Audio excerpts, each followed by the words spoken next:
OTS est là pour tous vos besoins en matériel électronique et électroménager.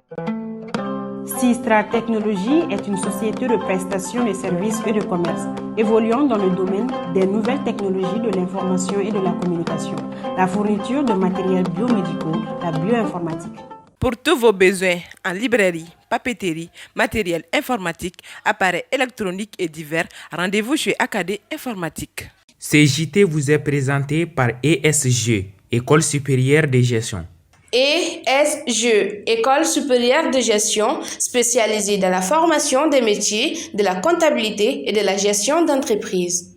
Actuel Media Flebaro bismillah ka dogo kun kibaraw keneka bakurbaw fleni glasike minaw ani termusi oluye minaw ye minu sanin ka chan kosobe sungalo konnala amena wala likaw yo ka nga dogo kun kibaraw kono sun aleni funteni boli bena ka kenya nyongoma yalma bamako sundona obe ka keto di wala saka nyinanta kun amena o nyinengali fena jabi ni dogo kun kibaraw kono funteni ale siranye fanye anga kenayama kerene yala hypertension ale banaye mi n'ale ɲɔɲɛlen no ni waati laban in na wa a kɔlɔlɔ fɛnɛ ka ca aw bɛna faamuyali sɔrɔ nin bana kofɔlen in kan an ka nin dɔgɔkun kibaruyaw kɔnɔ.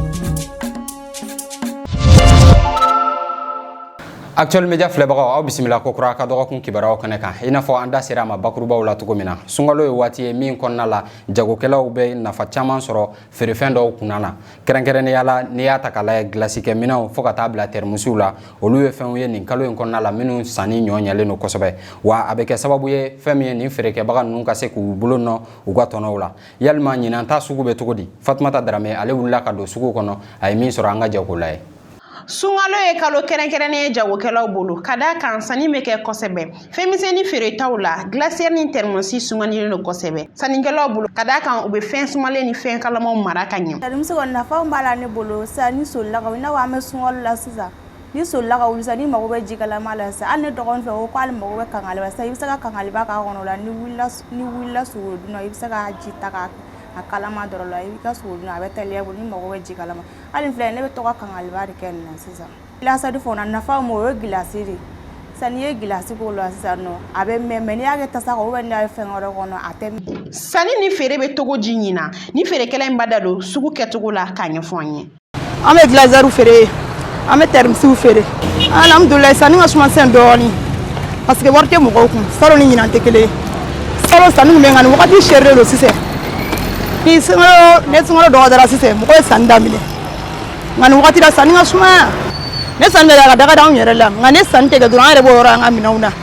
parce que sisan u ye dɔ fara termisiw da kan u ye dɔ fara gilazɛriw da kan. Madame Demisaran Konate y'a yira k'a fɔ ko sanni bɛ ka kɛ kosɛbɛ ɲina. Parce que fɔlɔ la an kun bɛ glacière an kun bɛ voyager de ka taa glacière ta an dafɛ jamanaw na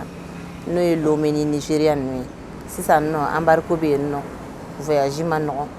an b'a ta an ka Bamakɔ yan yɛrɛ sugu kɔnɔna na mais gɛlɛyaba bɛ glacière ko kan bi ani termisi ko parce que a ka gɛlɛn kojugu a ka gɛlɛn glacière minnu an tun bɛ minnu ta da nɔgɔmaniw na sisan u ye dɔ fara a da bɛɛ kan mais a kɔni ka teli parce que an bɛ don min na i b'a fɔ ko bi tile ka farin glacière kɔni a bɛ ka san alhamdulilayi a bɛ ka san ne fɛ yan nɔ kosɛbɛ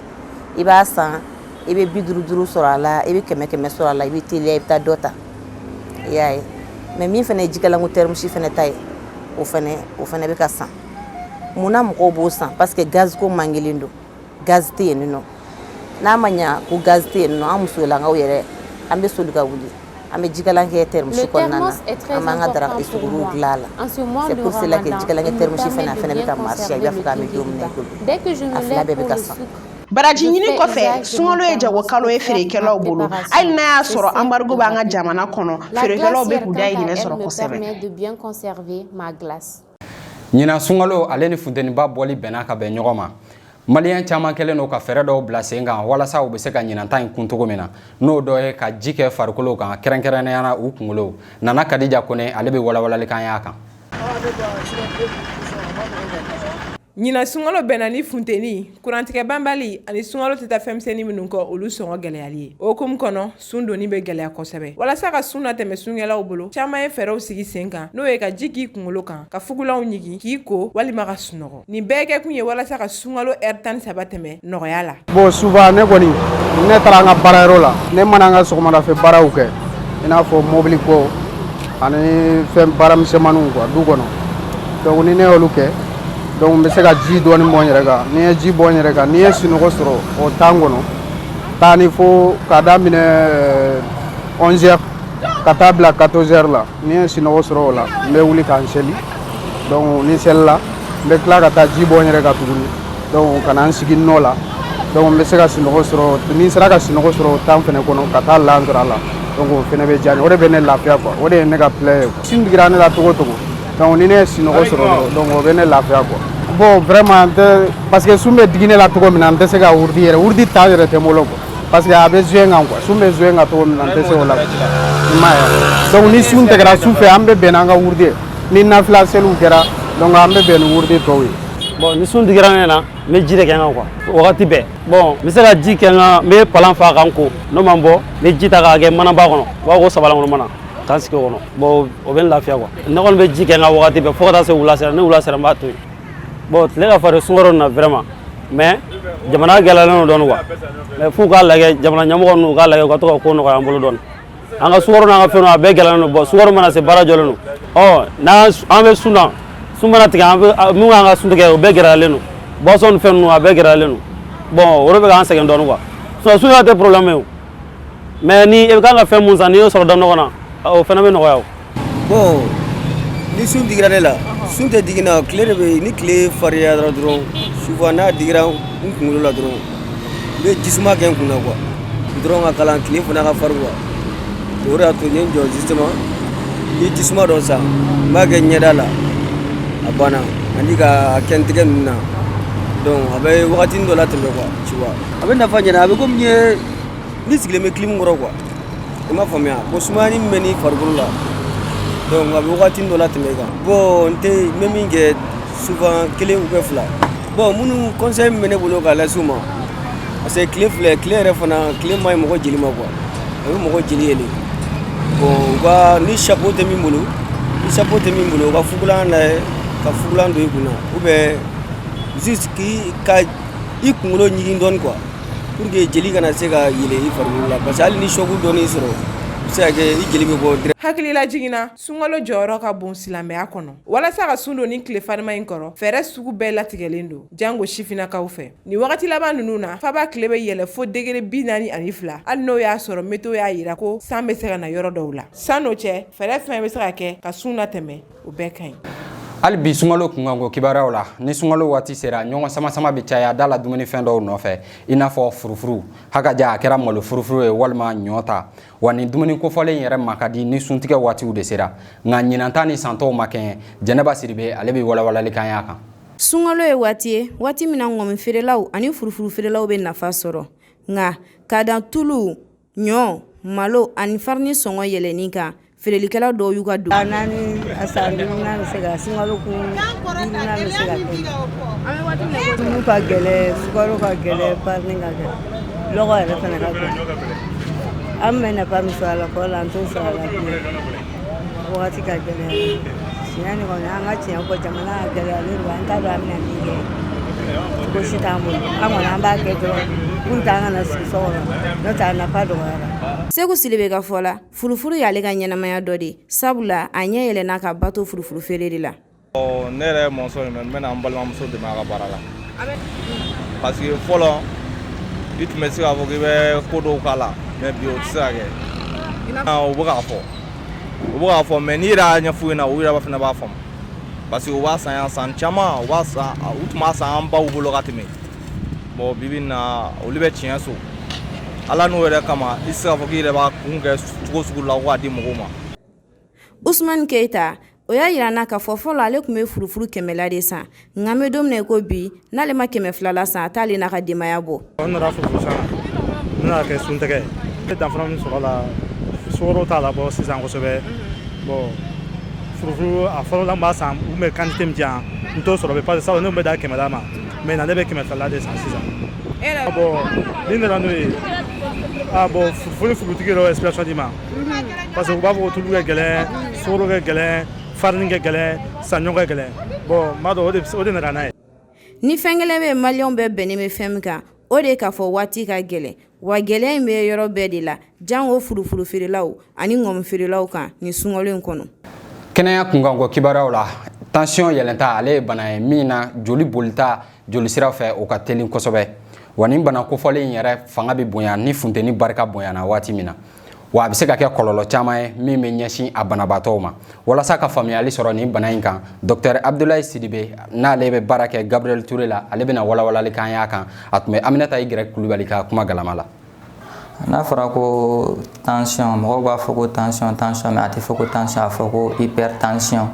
Maintenant tension ti bana ye tension ti dɔwɛrɛ jeli bɛ boli min kɛ jeli sira kɔnɔna na a b'i fanga tintini min kɛ jeli sira kɔnɔna kan o de ye tension ou bien pression artérielle.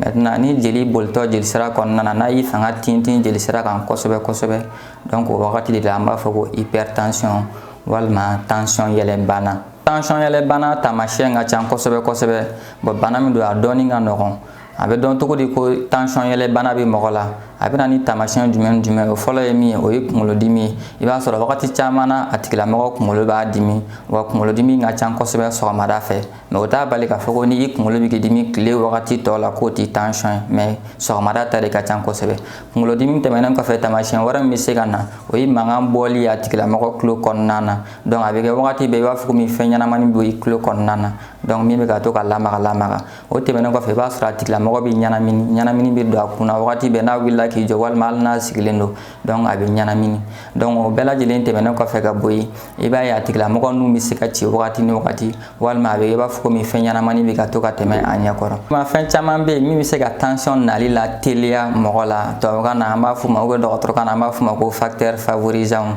o facteur favorisant ninnu dɔ ye jumɛn o ye si ye plus adamaden i si bɛ kɔrɔbaya ka taa plus tension nali ka teli i fɛ yen adamaden cɛlakaw fɛ yen une fois que i si sera san 50 la i kan k'i hakili to i yɛrɛ la parce que une fois que i si tɛmɛna san 50 la i bɛ se ka tension kɛ facilement musolakaw ta ye san 60 ye une fois que i tɛmɛna san 60 la i bɛ se ka tension kɛ facilement donc si tɛmɛnen kɔfɛ ka bɔ yen mɔgɔ minnu bɛ yen ni u bɛ tile bɛɛ kɛ u sigilen bɛ yɔrɔ kelen u tɛ tagama kɛ u tɛ boli kɛ u tɛ activité physique foyi kɛ a fɔ olu ma ko les personnes sédentaires o fana bɛ se ka kɛ sababu ye ka na ni tension bana ye mɔgɔ la yɔrɔnin kelen maintenant o tɛmɛnen kɔfɛ sabanan ye min ye o ye mɔgɔ minnu bɛ yen n'u ka dumunikɛta man ɲi u ka dumuni u bɛ dumuni minnu kɛ dumuni ninnu kɔgɔ ka ca a tulu ka ca a sukaro ka ca donc o ye fɛn ye fɛn min bɛ yen n'a bɛ se ka tension bana wele mɔgɔ la teliya la maintenant olu bɛɛ lajɛlen tɛmɛnen kɔfɛ fɛn wɛrɛw bɛ yen tuma dɔw la olu bɛ se ka kɛ sababu ye ka na ni tension ye mɔgɔ la teliya la o dɔ fana ye jumɛn ye mɔgɔ minnu bɛ yen n'u fari ka kuma kosɛbɛ n'an b'a fɔ o ma ko les personnes obèses olu fana bɛ se ka tension kɛ facilement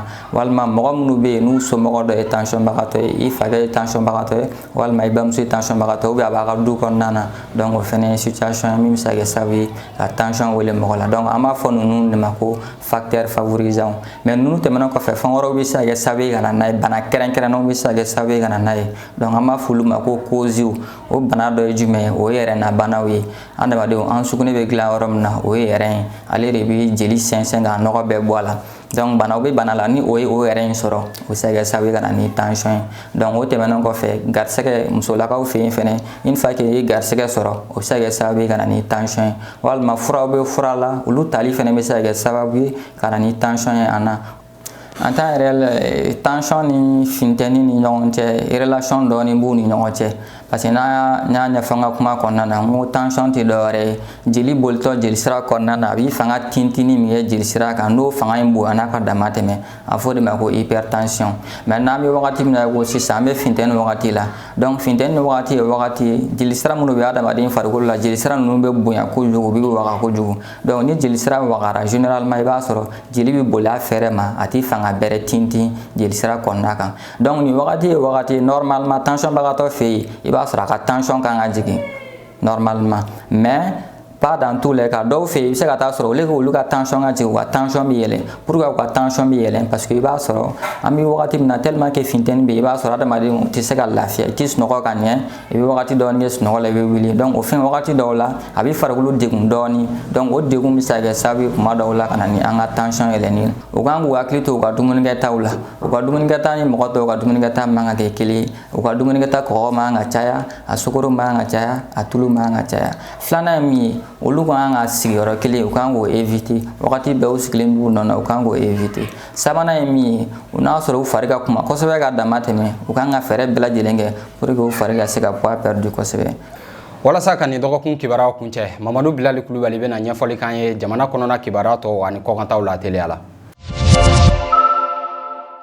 Avril kalo tile 7 tɛmɛnen an ka ministri min ka ca ɲɛsinen don jamanadenw lakanani ma ale y'a yira k'a fɔ ko carte d'identité biométrique kura dɔ bɛna bɔ CEDEAO tɔgɔ la Mali la. O carte biométrique kura min bɛna bila sen kan o bɛna kɛ sababu ye ka carte nina k'o jɔyɔrɔ ta an'an ka carte d'identité min b'an bolo sisan. O sɛbɛnfura kofɔlen in kɔnɔna na kunnafoni o kunnafoni bɛ carte nina kɔnɔ olu bɛɛ bɛna k'a kɔnɔ wa a bɛ se k'a to i bɛ se ka taa CEDEAO jamana bɛɛ la hali n'a y'a sɔrɔ wagati min bɛ d'i ma ɲɔni k'a yɛlɛma o ye san 5 ye wa o dɔrɔn tɛ a bɛna kɛ kalafili sɛbɛ ye kalafili nataw la. Jamana cakɛdaba min bɛ yen n'ale ɲɛsinen don jago ani dunkafa ma n'o ye Direction Générale du Commerce, de la Consommation et de la Concurrence ye ale y'a yira k'a fɔ ko feerefɛn dɔw bɛ yen k'olu sɔngɔ kana tɛmɛ hakɛ dɔ kan. O dɔ ye sukaro min bɛ dilan an ka jamana kɔnɔ k'o kana tɛmɛ 100 kan, sukaro min bɛ bɔ kɔkan ka na k'o kana tɛmɛ 120 kan, turu min bɛ bɔ kɔfɛ ka na o sɔngɔ bɛ t'i jɔ 240 na a litiri kelen, buru kala kelen o bɛ t'i jɔ 54 na, siman min bɛ dilan fɛ yen o tɔni kelen o bɛ t'i jɔ fo 21 na, wa a y'a yira k'a fɔ k'a bɛna fɛɛrɛ bɛɛ sigi sen kan walasa nin sɔngɔ ninnu ka labato. Alamisa don ONU n'ale ye diɲɛ fara ɲɔgɔn kan jɛkuluba ye ale y'a yira k'a fɔ ko Irisi sen bɔra a ka jɛkulu min bɛ yen n'o ɲɛsinen don adamadenw ka hakɛ ɲinini ma. O hukumu kɔnɔna na kalafili kɛra jamanaw ni ɲɔgɔn cɛ la. Jamana 93 olu y'a yira k'u bɛ fɛ ko Irisi ka bɔ a la, 24 olu y'a yira k'a fɔ k'u tɛ fɛ a ka bɔ a la ni Mali b'olu cɛ la, 58 olu ma sɔn k'u da don a kuma na. Irisi jamana bɔra o jɛkulu in na sabu ka d'a kan kunnafoni caman y'a yira k'a fɔ k'u bɛ ka bɛn adamadenw wɛrɛw kan minnu tɛ kɛlɛkɛlaw ye. O fara ɲɔgɔnkan in senfɛ Irisi jamana y'a yira k'ale bɛ Mali fo kosɛbɛ ko sabu ka d'a kan kɔsani in na a ye banbaci wale tigilamɔgɔ 203 faga Mura dugu kɔnɔ. Diɲɛ ɲɔgɔnlanbɔlaw ka fara ɲɔgɔn kan ba n'o ye cérémonie des Oscars ye tile 10 o kɔfɛ olu y'a yira k'a fɔ ko Will Smith k'ale tɛna sigi u ka jɛkulu foyi kɛnɛ kan san 10 nata ninnu kɔnɔna na. O hakilina in taara sabu ka d'a kan Will Smith kun ye tɛgɛ da Chris Rock ɲɛ kan sabu ka d'a kan k'a ye yɛlɛ kuma dɔw fɔ a muso ma. Ni ne bɛ dan sigi aw ka nin dɔgɔkun kibaruyaw la min labɛnna Actuel Media kunnafoni diso fɛ k'a lase aw ma an b'a fɔ a ye aw k'an bɛn diɲɛ waati wɛrɛ Ala k'an ka jamana kɔlɔsi.